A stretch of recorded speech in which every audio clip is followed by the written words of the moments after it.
Ho dèiem, el govern defensa que un patronat triï els rectors universitaris en detriment de les eleccions i ho argumenta per la major transparència dels recursos públics. Els estudiants consideren que la mesura és antidemocràtica.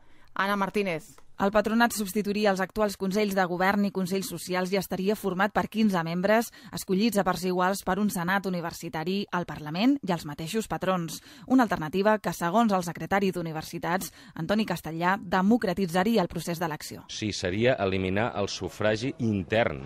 Vull recordar que la universitat és de tots els ciutadans de Catalunya i tots els ciutadans de Catalunya no participen actualment.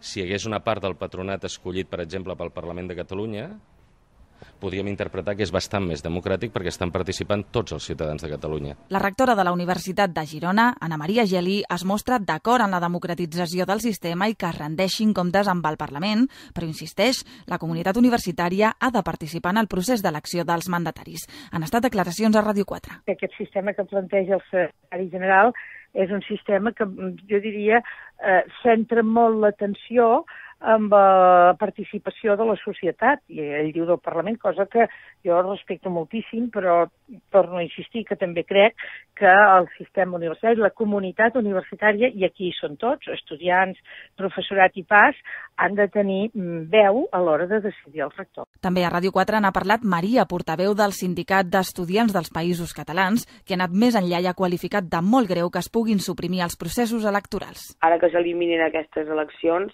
és que nosaltres ja perdem totes les opcions que tenim a decidir sobre quelcom que passa a la universitat, perquè són els únics espais que tenim i per tant creiem que si som nosaltres conformem el 80% de la comunitat educativa, no pot ser que no tinguem ni veu ni vot en decidir què passa en les nostres universitats. Sempre hem defensat una universitat popular i realment ara que passi això és gravíssim. A més, adverteix, si finalment s'aplica la proposta plantejada pel secretari d'Universitats, es mobilitzaran.